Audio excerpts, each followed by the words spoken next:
¿Qué tal, apreciados amigos? En esta oportunidad, Uziel Iván estará por aquí presentando lo que es un análisis a un tema presentado por Emanuel Vallejos, que es de uno de los sectores antitrinitarios.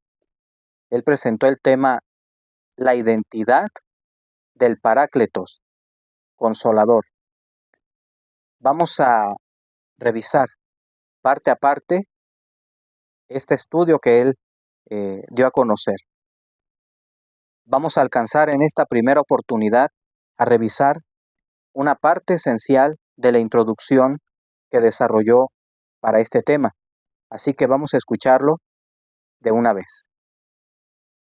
¿Qué tal, amigos? Bienvenidos a un nuevo video. Como ven el título, vamos a hablar acerca del Consolador y de la identidad del Consolador que aparece en la Biblia, por lo menos este título que lleva el Espíritu Santo.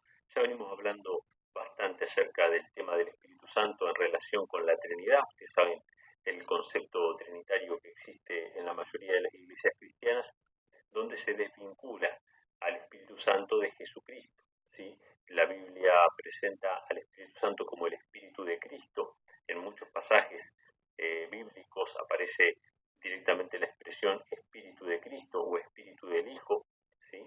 Jesús mismo sopla sobre los discípulos su Espíritu y dice: reciban el Espíritu Santo. Pero hay mucha confusión con respecto a esto. La Trinidad plantea que el Espíritu Santo es una persona distinta a Cristo, ¿sí? Nosotros consideramos que en realidad es la personalidad divina de Cristo y Jesús obviamente es la personalidad humana o la naturaleza humana. Y Jesús obviamente comparte, ¿no?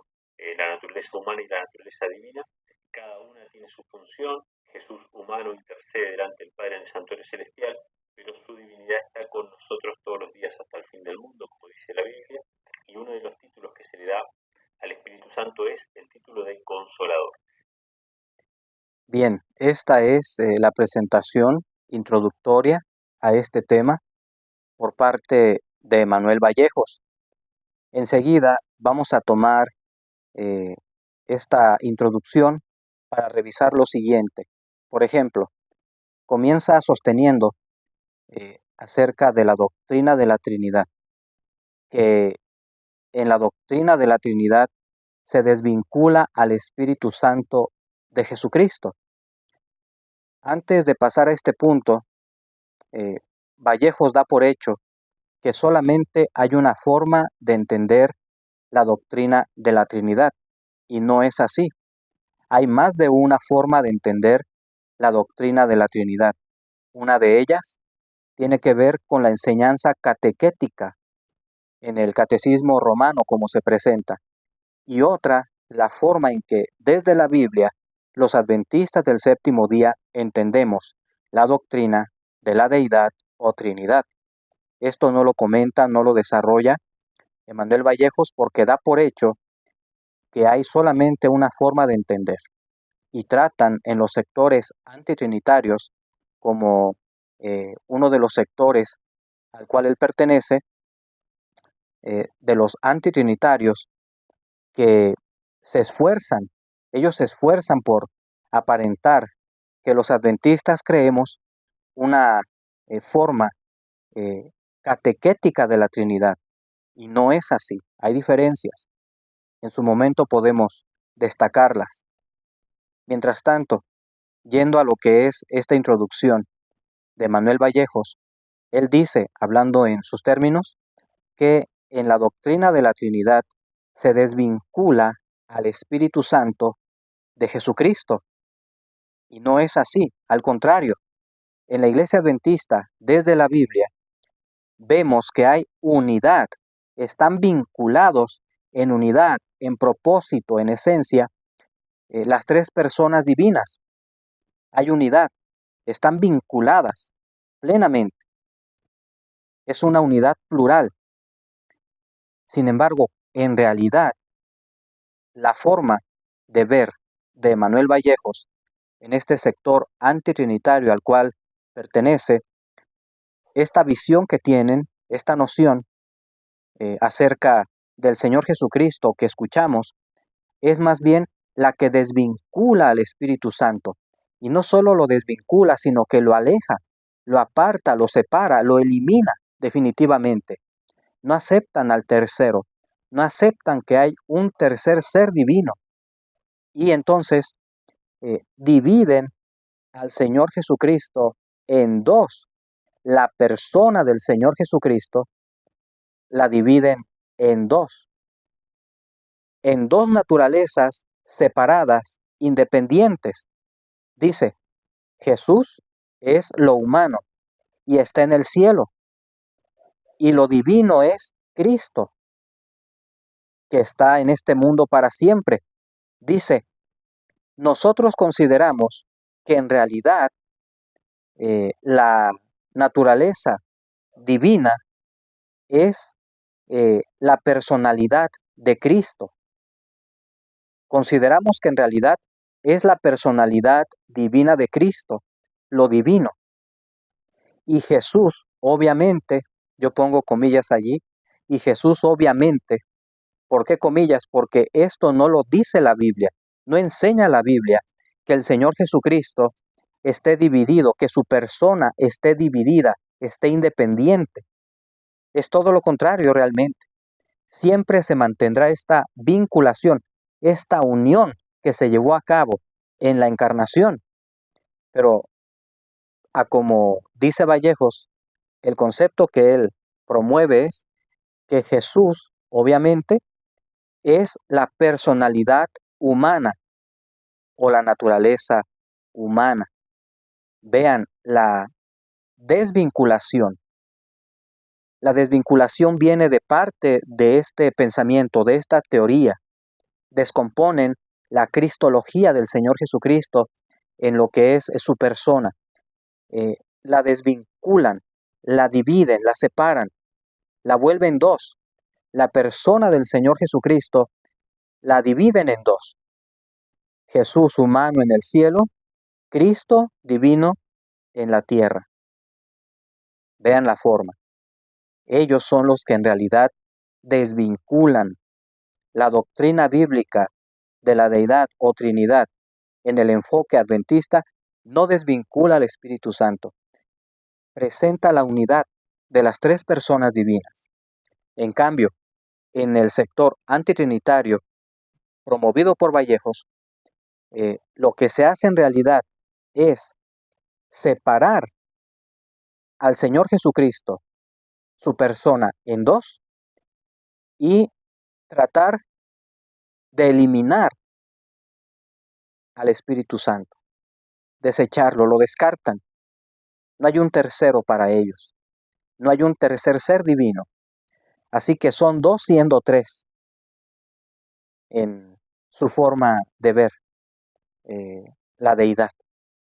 Así que podemos notar por sus palabras en esta introducción cómo es que pretende que el Señor Jesucristo, que su persona, un solo ser, está dividido en dos, cuando en realidad la unión de naturalezas permanece para siempre. Una de las razones la tenemos en el Evangelio de Juan, capítulo 3. Vamos a leer en el versículo 16. Evangelio de Juan, capítulo 3, versículo 16, que dice, entre otras cosas, dice, porque de tal manera amó Dios al mundo, que ha dado a su Hijo unigénito, para que todo aquel que en Él cree no se pierda, mas tenga vida eterna. La lección que vamos a tomar en esta oportunidad de este pasaje como un principio acerca de la realidad teándrica del Señor Jesucristo es que fue dado, no fue prestado. El hecho de que fue dado significa que para siempre se mantendrá unido, ligado, vinculado con la humanidad. Lo divino y lo humano del Señor Jesucristo permanece para siempre desde que se llevó a cabo la encarnación. Nunca habrá separación de naturalezas, nunca hubo separación y nunca la habrá. siempre estará esta unión en la persona de Cristo. Esta realidad teándrica del Señor Jesucristo se mantiene para siempre desde que ocurrió la encarnación, porque fue dado, no fue prestado, no fue préstamo, no fue un acto temporal, sino para siempre fue dado a la humanidad. Es uno como nosotros. Y esto es para siempre. Por esto se equivoca el sector antitrinitario, representado en este caso por Vallejos, en pretender que la persona del Señor Jesucristo está dividida en dos: Jesús lo humano en el cielo y Cristo lo divino en la tierra, tan solo por el desprecio al tercer ser divino, al Espíritu Santo. Entonces, este primer principio de parte de Juan 3:16 establece a las claras que el Señor Jesucristo fue dado a la humanidad, fue dado, no prestado. Después, un segundo principio lo tenemos en la carta a los Hebreos, capítulo 2. Vamos a notar el versículo 17, que dice lo siguiente, hablando del Señor Jesucristo también, por lo cual debía ser en todo semejante a sus hermanos, para venir a ser misericordioso y fiel sumo sacerdote en lo que a Dios se refiere, para expiar los pecados del pueblo. Nótese, la primera parte del pasaje tiene que ver con la encarnación y la vida del Señor Jesucristo, la vida perfecta, como ser humano después de la encarnación, divino y humano.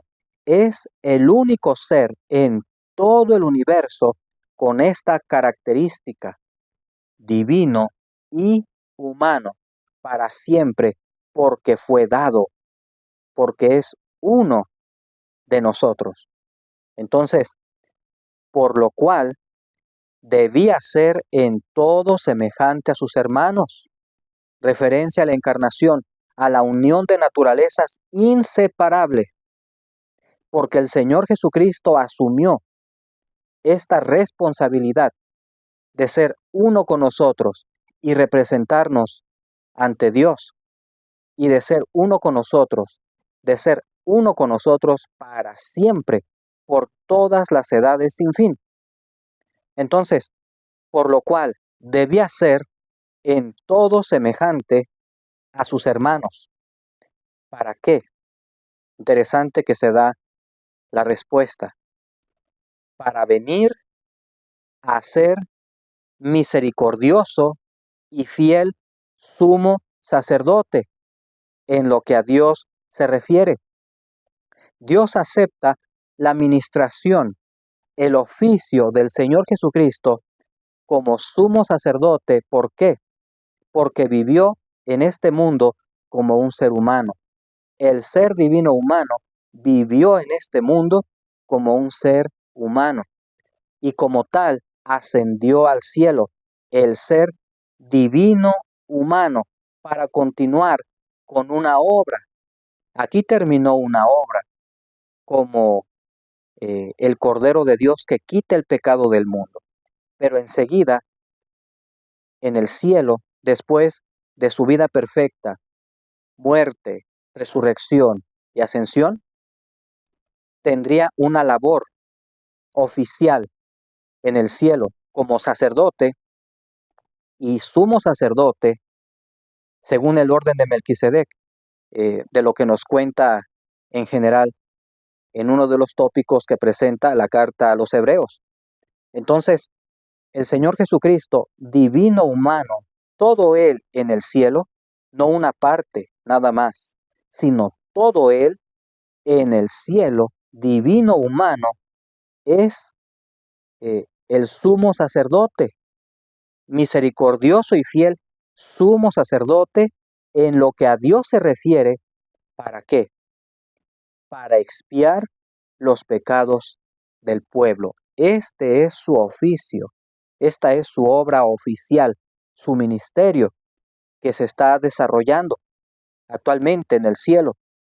Desde que asciende, comienza a haber una actividad en el santuario celestial, estando todo el Señor Jesucristo, divino humano, todo Él, no solo una parte, como escuchamos de Manuel Vallejos, sin ningún fundamento. Pero el fundamento bíblico nos enseña en realidad que el Señor Jesucristo fue dado para siempre, para que sea uno con nosotros. Nunca se avergonzará de llamarnos hermanos. Y también el Señor Jesucristo, debido a su vida victoriosa, a su sacrificio perfecto, a su muerte en lugar de nosotros, por su derramamiento de sangre, ahora puede, después de que muere, resucitar e ir al cielo para continuar con una segunda fase, con una segunda actividad, ya no como víctima, sino ahora como sacerdote y sumo sacerdote en el santuario del cielo. Todo él, divino, humano. Esta es la realidad teándrica del Señor Jesucristo, no como la que presenta Emanuel Vallejos. Así que en esta primer respuesta al tema de Vallejos queda confirmado el principio número 1. El Señor Jesucristo fue dado. La encarnación es para siempre. Número 2. Continúa su realidad teándrica. La unidad divino-humana del Señor Jesucristo continúa en el cielo como sumo sacerdote, así como nunca se desvinculó en la tierra después de la encarnación, tampoco se ha desvinculado ni se desvincularán sus naturalezas, estarán unidas por siempre, es un solo ser y no lo ha captado Emanuel Vallejos ni lo han captado los antitrinitarios que le siguen. Así que esta es la primera respuesta, continuaremos después con lo demás que se ha presentado por parte de este presentador. Así que el Señor les bendiga y estamos atentos a sus comentarios. Hasta pronto entonces.